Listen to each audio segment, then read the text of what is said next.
What's going on, everybody? Welcome back to the Steelers Breakdown Podcast. Nick Farabaugh here with you guys. And you guys have probably seen me and my guest here, Donny Donny Chedrick from 93.7 The Fan. You've probably seen it the other way around. Usually it's Donny interviewing me and asking me questions. Well, how about some role reversal today? But how you doing, man? Welcome to the show. Good, man. Good. I mean, I'm glad I could finally repay the favor for you because Lord knows the amount of times you've joined me on any given weeknight, really. I cashed in those tickets on Bechtold and Hillgrove already, and Don, now it's you. So we are here talking today. I want to talk about Omar Khan. He just got his extension, of course. He's now here through the 2028 season, 2029 NFL draft. His contract ran through next year's draft. So Steelers had to get this done sooner rather than later if they were going to. He's here, but let's look at the first, essentially, that's 2.5 seasons, essentially. It's very odd. The 2022 team, not really his team, despite him being the residing general manager over that team. 23-24, definitely his teams. But what was your reaction to this extension, Donnie? And is it deserved for Omar Khan? I mean, I honestly, it's tough, and I know it's not like that's not like a good stance to have in the field that we work in, Nick. I mean, I'm not going to say that he's done a bad job yet. Will I say he's done a great job? No. I mean, I would say he's done fine. He's done solid as the Steelers general manager. I mean, I think that Kevin Colbert is a Hall of Famer, but it's no secret that his last couple of years did not end up paying off for the man that took over after him, Omar Khan. So I don't think he was handed necessarily a great situation. I mean, Colbert's last draft, he takes Kenny Pickett. That set things back a little bit. But I will say this: the man keeps it very, very interesting in the offseason. He is doing things that we have not seen done by the Steelers ever. It has been really since their existence. Hey, we're a team that builds through the draft. We will do minor things in free agency. The biggest things they would go out and do in free agency is like a James Ferrier, who still to this day the best free agent signing they've ever had. But at the time, he was a middle linebacker that was struggling through the early parts of his career before he flourished in Pittsburgh. So like those are the types of players they would go after. The Jericho Cotcheries of the world, who had his only double-digit touchdown season here. They weren't going after any sort of real big-time notable name. So the excitement level that Omar Khan, he keeps us on our toes. The excitement level, I would say, that grade would get an A. Unfortunately, it doesn't always translate to the field. I would give him like, I don't know, like a B minus. So I mean, certainly a passing grade. I think he has had some pretty good looking draft picks so far, and then some that don't look so great. Some free agent signings so far that I really like. Some slick trades that have been really good. So definitely a passing grade. Can't say it's been a great job yet because there's no playoff wins to show for it. But I'm not going to dog the guy and say that the early days for him out of the gate were all his fault, because it was not a great product that he was left. What an odd way that they did that, where Colbert stayed through the 22 draft, picked a quarterback that wasn't Omar's quarterback, and obviously that didn't work out. Kenny Pickett was gone 2 years into his tenure year. It was weird, right? So they miss on the QB pick. They miss on just so many first round picks. And as you mentioned, Omar kind of had to reestablish himself, essentially, the roster as a whole. And we've seen him do that. I mean, he's let Najee Harris walk, he's traded Minka. It's really been like a crazy shift. And then you see some of the trades he pulls off. DK Metcalf, trading Claypool for the second round pick. I still think probably his best move as a general manager. Yeah. I do not even understand how they got a second round pick for Chase Claypool. That turned to the 33rd overall pick and then turned to Joey Porter Jr. And that's a win of a trade. This guy has changed the way they work at free agency, as you mentioned. Look at them signing Patrick Queen. Look at them going out and spending big money to bring in DK Metcalf. Bring in big money because to bring in Jonnu Smith and Jalen Ramsey, because they gave both those guys little raises in their deals. Jonnu Smith got another $12 million on his extension. Like there's a lot of different things they've done. And it's very interesting the way they've gone about it. I also think Mike Tomlin's fingerprints are a lot more over the team building parts of this. The more you see with Omar at the helm as well. But I did want to talk about kind of his best moves and how we kind of look at that. What do you think his best moves are? To me, there are three that stand out, Donnie, and I tweeted this earlier, a quote tweet of yours, and that's why I want to talk about this. It was the Claypool trade, signing Deshaun Elliott, and the extension afterwards, and then drafting Zach Frazier in the second round. Those are the Yeah, three. Nick. I mean, you and I are on. We're in lockstep with a lot of things, a lot of our ideologies. I feel of how the Steelers do business, how they've gone about business. Not always eye to eye in our opinions, but this one is another one where we are. If I had to say what's his best trade to date, it has to be the second round pick for Chase Claypool because Claypool caught a handful of passes for the Bears after that, maybe one touchdown. The Steelers end up getting Joey Porter Jr. out of it. The best drafted player is Zach Frazier to this point. You and I have talked about him a lot. We already feel like the kid could be a top five center in the game, and maybe this second year will really solidify that. He's been outstanding. Best free agent signing, Deshaun Elliott. That dude was one of my favorite players on the roster last season. They give him an extension and a little pay raise going into this season. So I think it might be a little bit easy almost. You just pick like, hey, those are the best three moves, and it's pretty clear. Not that they've all been bad or anything. They've all been pretty middle tier. I don't think he's had any disastrous moves, and maybe that's something we'll get to, like what his bad moves have been as GM. But I think those three are easy. If you're talking trade, it's the Claypool for the second round pick. The draft, it's Zach Frazier, and free agent signing, it's Deshaun Elliott. My one of my favorites, even though it didn't fully work out, was how he worked through the quarterback room last year. Specifically in the offseason. Knowing that they had a chance at Russell Wilson, who was a clear upgrade over what they had from Pickett in 23, landing him, and then they plan to keep Pickett, but then trading him and going out and taking a wild card swing on Justin Fields. Even if it didn't play out on the field like that, it's not really Omar's fault that that happened. Mike T gets to decide who plays and who doesn't. Um, and you take a really good process. Like I think GMing is such a process-based kind of evaluation, right? How did this kind of work out from a process part, even though it's results oriented in terms of does he get a contract, does he get is the process sound? I thought that process super sound. This offseason, I've had more questions about their process, even though they've added so much dynamic talent. We'll see about it. But I do think that was a really shrewd way to going about it because that wasn't an easy situation to go through, right? With, it's not your quarterback. You bring in a vet, then you get Justin Fields for basically nothing. I mean, they basically traded nothing for him. They traded a sixth round pick. I mean, that's nothing for that kind of wild card swing. It's not his fault either that he didn't play. So I thought that was a good move. But let's flip it over to bad moves. So let's talk about this. I mean, there are a few that come to mind, Donnie. Um, Cornerback position has been a stretch. Signing Patrick Peterson, for example, that was a bust move. Yeah.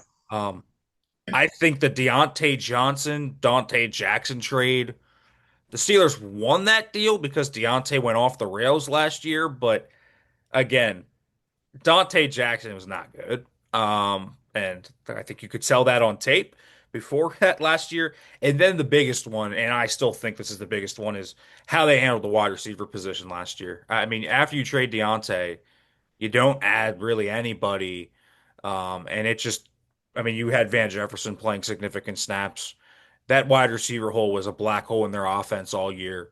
Um, Underrated one, Mitch Trubisky extension. That one was forgotten and was basically for no reason, but they got out of it and was very easy. But the corner position, the handling of that, and I very much think how they handled wide receiver last offseason, going all in on Ayuk, crashing and burning, not even going after guys like Noah Brown and Tim Patrick. Um, Really a poor process to how you handle your biggest need last year. Yeah, the wide receiver thing, drove me crazy, and I'm sure I'm not alone in that. It drove all of us crazy. I mean, I work day to day with the man that was the ringleader behind the entire Brandon Ayuk saga, so that certainly didn't help matters as the summer went on. But I mean, you and I had conversations last year where both of us were growing more and more confident that Ayuk would be a Steeler. It really seemed like, as much as people, get on Pony for the goal line comment, maybe they were never that close. But it really did seem like things were close, at least at a couple of points in that whole process. Regardless, they screwed that up royally because they just never had any sort of backup plan. They put all of their eggs into that basket and didn't have the wherewithal to think, okay, what if this guy leaves us at the altar? And what if he just goes back to his old team, which is what he ultimately did late last summer? And I kind of worry that they're, in a way, getting themselves into trouble like that again. Now, they do bring in Jonnu Smith as part of the Minkah Fitzpatrick trade. He's a tight end. He's not a wide receiver. They can say all they want that they want to use him as a slot guy, or they can move Pat Fryermuth out more often and have him play a wide receiver type role in the offense. But the reality is they still just have one stud receiver. They just, kind of switched around the deck chairs a little bit. They got George Pickens out of town. They brought in DK Metcalf. So they have their one stud. Calvin Austin, nice season in 2024. But I don't know if you can count on him to be like a true number two receiver. Roman Wilson, we're putting a lot of eggs in that basket too, No. for a guy that played about 5 snaps last year. So the wide receiver thing continues to frustrate me a little bit because they've also moved from like wide receiver past his prime to another wide receiver past his prime to another one when they went Allen Robinson, Van Jefferson, and now Robert Woods. So that seems to be an ongoing trend as well. The Mike Williams thing, beyond that, one game and really that one touchdown catch against Washington didn't really work out, and they used a fifth-round pick on that. And then I'll also point out another one at corner because I do agree with that one. The move last year, and I don't think this was really a Khan move. This feels a lot more like a Mike Tomlin move. The move to bring in Cam Sutton last year Oh, geez. after everything that happened there, that was just boneheaded at the time, and it proved to be even more boneheaded once the guy hit the field because he was as bad as people in Detroit saw him. He was not the level player that he was in Pittsburgh when he was a pretty good one. Yeah, that's the speed was gone. I mean, you could tell.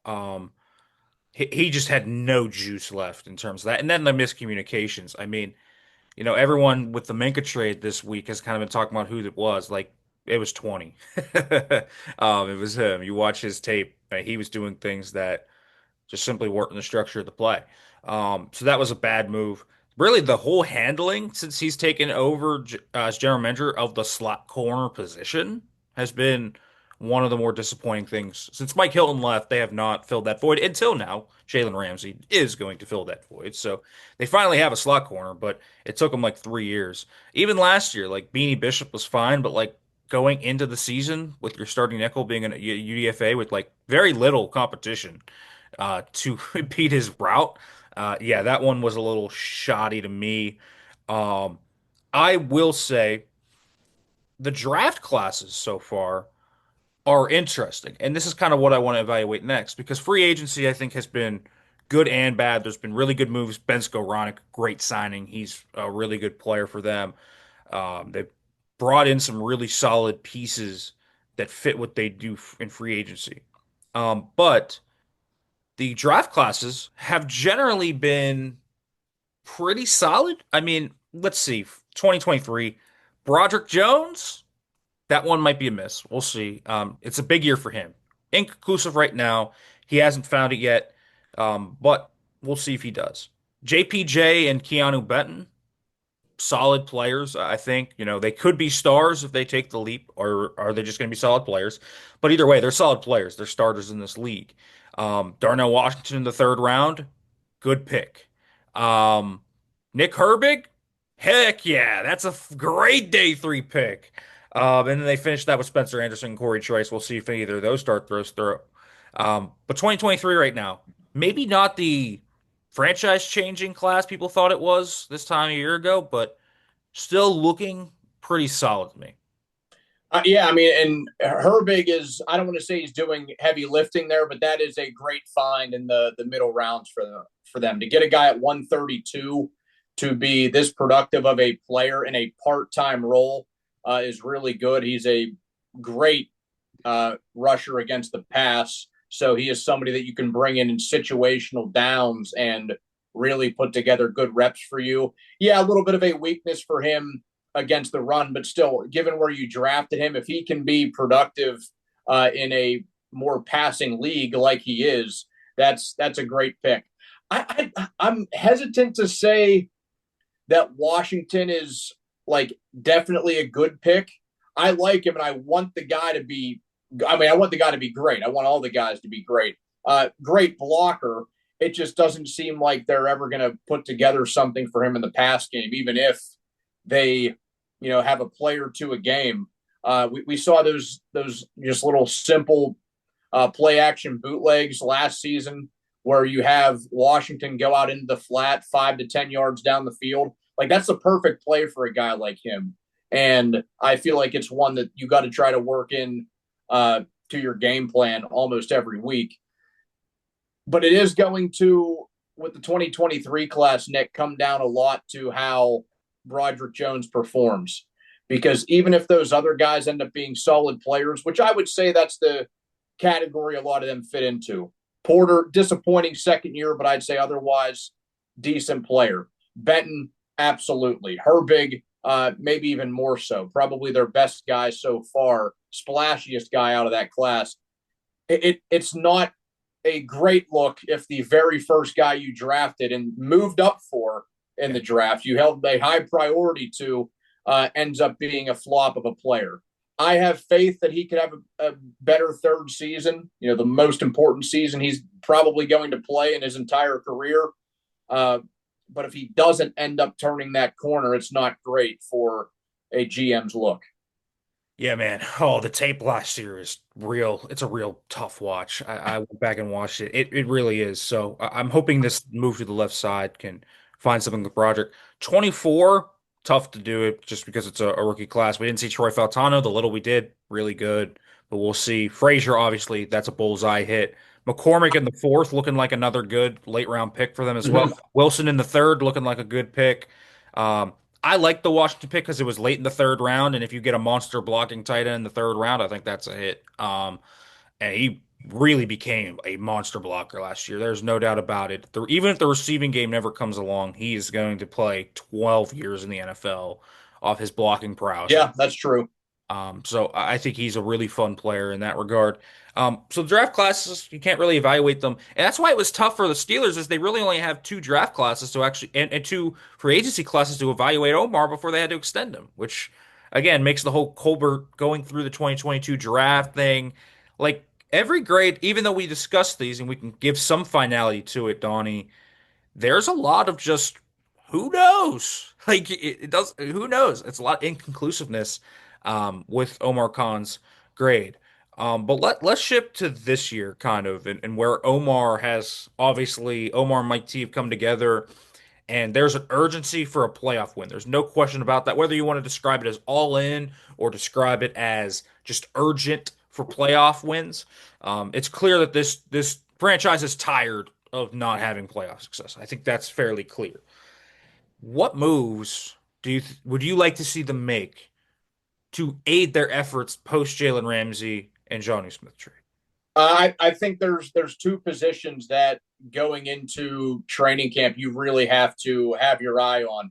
And now that you made the move to send Minkah Fitzpatrick back to Miami, and you do get Jalen Ramsey back, who as a corner, it's going to be more useful to have a good corner than it is to have a good safety. But they have to have their eyes on that safety market as well. Because right now, yeah, they have Deshaun Elliott back there, who I like a lot. Juan Thornhill's the other guy back there with him right now. And maybe it's in the fantasy mindset of, hey, well, they'll just throw Jalen Ramsey back there. he's a good enough athlete. Rod Woodson said he could play safety, so why not? Because Rod was able to do it at such a high level, one of the greatest to ever do it. What if Ramsey doesn't want to do that? That's, I think, a big factor in this, because we know that they're bringing in a big personality with this guy. It's not that they're just bringing in a good player. There is a reason why he's bounced around to a few different teams these last few years. The stories coming out of Miami, how he got in, some battles with Mike McDaniel and his philosophy. If they say, "Hey, Jalen, we want you to play safety," he might just say, "I'm not doing that." And they need him on the field more, than anything. So they got to play him where he's best and where he wants to play. You got to have your eyes on the free agent safety market still. Like Justin Simmons, a name that's out there that I know that's been thrown around. And then I still think wide receiver Yep. should be looked at, whether it's Gabe Davis or you go the Amari Cooper route. The one I would like, I know maybe it clashes with what they already have. Keenan Allen has just continued to be such a productive player. So even though he is in his mid 30s now, I mean, you just look at what this guy does year after year. He's like a consistent 800 to 900 yard player on average. I mean, I think he had 1,100 plus yards 2 years ago. He had around 800 last season in Chicago.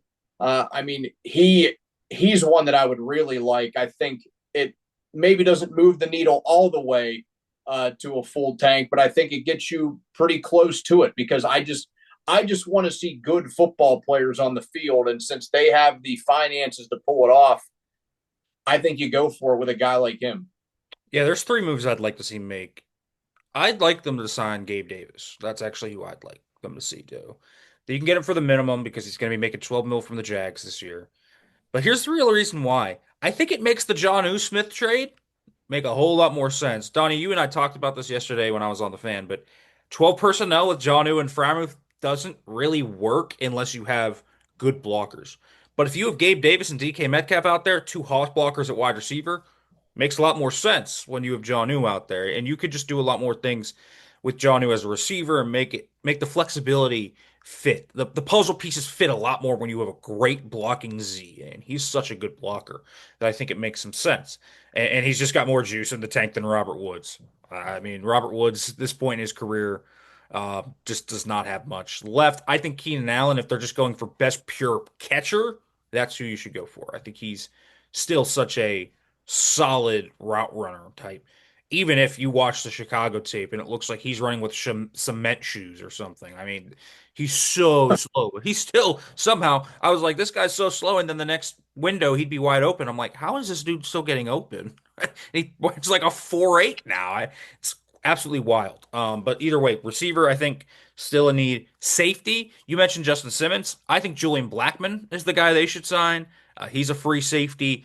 Thornhill is just often injured. He's had soft tissue injuries, calf injuries the past 2 years. He's played 11 games each of the last two seasons. Deshaun Elliott, he only missed 2 games last year, but before Pittsburgh, he's been very injured in his career. So something to think about there as well if you're talking about safety depth. There's the other thing, and here's one more thing, Donnie. I'd like to see them add offensive line depth. I think that's one more thing because O-line's going to be so important for them this year. That the swing tackle position with Calvin Anderson, if you could find somebody there, I think that works out better. They could probably use another interior guard specific because I think Ryan McCollum's a pretty good center. I think we saw him last year when Frazier went down and he was pretty solid. And so I would like to see them add some interior or tackle depth as well. So those are kind of my three things.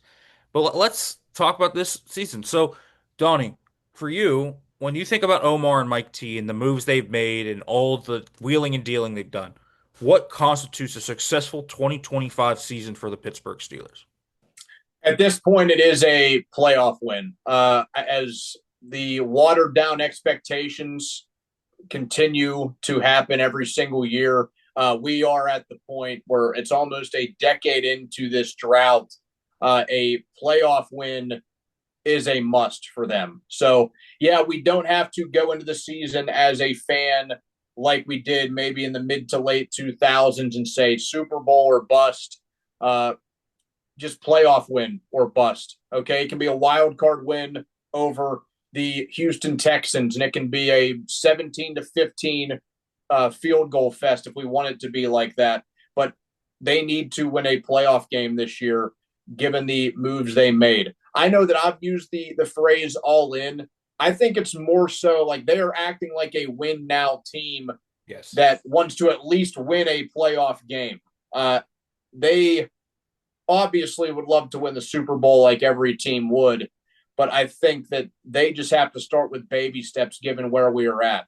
Because it's wild that you now have a full generation of Steeler fans that have never in their cognitive memory seen a playoff win. That's wild to think about. You have kids that are like 10, 11 years old, the age that I was as Big Ben was coming onto the scene, and I'm seeing a lot of playoff games, and I'm seeing a lot of playoff wins. And you were a couple of years behind that. Certainly, the team in 2008 is one that we'll all remember. There are kids around that age now, Nick. They haven't even seen a playoff win. They haven't even seen a competitive playoff game, let alone a playoff win. So you are reaching a point in your storied history where, yeah, we do have to take a step back and think the expectation, as much as we want it to be the top of the mountain, the Super Bowl, just win a friggin' playoff game. Yeah, I mean, I think that has to be the expectation. Um, if I were Pittsburgh process wise, I would be. The one thing I think is that some of their win now mentality is going to muddy their decisions into the future of their off seasons. And so it's almost like 2025 at expense in some regards, like not signing one of the very good young corners this year instead of Darius Slay. Darius Slay was probably the best pound for pound corner last year among the free agent crop, but he's 34, going to be 35, could drop off at any time. And so, you know, like not having, for example, DJ Reed under contract for the next 3 seasons is going to hurt a little bit because you're going to have to go back to corner next year and either find an outside corner or a slot corner when Slay inevitably probably retires after this year. Like there's just things like that that have muddied them. So to me, that puts more pressure on that playoff win this year. This has to be the year. They also, in my opinion, they got better quarterback. I think Rodgers is better than Fields and Wilson. I think they got way better corner. I don't even think it's close. Like to me, pound for pound across the table, when I evaluate the roster, it's better than it was last year. And so you need to see that. You need to see those wins popping in. And so a playoff win has to happen to me. They need to make the playoffs. As you know, there's people that are out there that want them to not make the playoffs and kind of crash and burn to get to the quarterback a little easier, and I understand that. But with the moves they made, if the bottom falls out, I think we're talking about a lot of different discussions that people might not want to talk about in a few months if that happens. So I think, doesn't even have to be a division and win, but if they go into Houston, as you mentioned, win that, or I think even better, what would really, I think, stamp them is if some of these young players can. One of my main goals is, this year to see guys like Joey Porter Jr., Keanu Benton, Broderick Jones, Troy Faltanu, Frazier, McCormick, these young bucks, Harmon, Johnson, all those guys really be an instrumental part of why they would do that, right? Even if they win a playoff game, but it's all because of Rodgers and Slay and Ramsey and Smith and these older guys that aren't going to be here probably in 2 or 3 years. You would hope that the young guys are an instrumental part of that. So that's like a huge part of this year. So while I think the win now mentality is there for the Steelers, I want to see the development of these young guys to lay the future, the foundation for Pittsburgh. So when we go next offseason, Donnie, instead of talking about these large discussions, you're talking about, well, how can you extend Keanu Benton, Joey Porter Jr., and all these guys after paying TJ Watt $40 million per year and all that? So I do agree. Playoff win, really, really big goal. But the other big goal for them, I think, is to see this young core progress and become the foundation of this team with the old guys that are going to age out naturally in the next few years. Yeah, I mean, and on top of that, make it an easy decision to exercise the 5th-year option on Broderick Jones. That would be a nice little feather in the cap because, I mean, that seems to be the signal of whether or not a first-round pick was successful with the team that drafted him because we've seen year by year a whole slew of guys that don't get that fifth-year option, and whether or not they are good, it always is just a signal to people of, well, I guess they weren't valued that much by the team that picked them. So that would be a nice little feather in the cap there. I mean, if they can figure out both of their tackle positions, both bookends of that offensive line, which is, let's be honest, that's a part of the offense that over their history they've neglected a good bit. Like they aren't a franchise as successful as they are that have had a storied history at left and right tackle. They've had decent ones. They've had good ones. You think of Starks, Marvell Smith, so on and so forth. Some guys back in the 70s and the 90s. But, if you can figure out those two guys, that'll really help that next quarterback that comes in as well. And, it also, it's not a promise, as we know, that next guy coming in will be someone that can carry them to new heights. For every superstar out there, for every Ben Roethlisberger, there are often two or three that are more like Kenny Pickett, unfortunately. Yep, it's not going to be easy, but the Steelers, I think, have kind of drawn the line in the sand that next year's the year to take the swing at quarterback, and that's what they're going to do. And so, getting Broderick to become that piece, so they don't have to draft another tackle because if he's not good this year, I think they're going to be looking at tackles next year naturally in the draft or in the free agency. So just checking off lists of needs would be so important for Pittsburgh, and they have so much cap space where you hope. I don't, people talk about the cap space part and they're like, well, look at all the cap space they have, what they can do in free agency. And well, that's fun and dandy. I'd rather talk about, let's see how much of that cap space can be retained internally because you hit on that guy and you hit on that guy and you hit on that guy and you hit on that guy. Like I even remember, in the mid 2010s when Colbert, was still hitting on some of these players, like the Steelers had to let Javon Hargrave walk just because they had too many good players signed from the draft. I mean, that's a that's a tough thing that good teams have to do. They have to let good players walk sometimes, and the Steelers. It would be nice to see the Steelers get back to that. I think that's a big thing I'd like to see. So that's something I would really wrap it up in. Donnie, man, thanks for coming on, dude. Tell them where they can listen to you, follow you, read your stuff, all that great stuff. Yeah, so you can find me on Twitter or X at DonChed54, DonChed 54. You can hear me as part of the PM team on 93.7 The Fan every Monday through Friday between 2 and 6. You can often hear me there one or two nights a week. Sometimes on the weekend, I'm all over the place on the Fan, so you can check me out there. But Twitter is definitely the mainstay of my social media existence, for better or for worse. Thanks for coming on, Donnie. Make sure to check it out, the afternoon show, the night show. If he's ever on Bucko Talk, wherever Donnie's at, he's all over the place. Whether he's trying wings somewhere, who knows? Donnie's all over the place. Make sure to check all that stuff out, folks. For me, make sure to follow me on Twitter, Farabaugh FB, Nick Farabaugh Blue Sky. Like, comment, subscribe, turn on the notification bell. Read the stuff, pennlive.com/Steelers. More great stuff coming there. All right, everybody. Thanks for listening.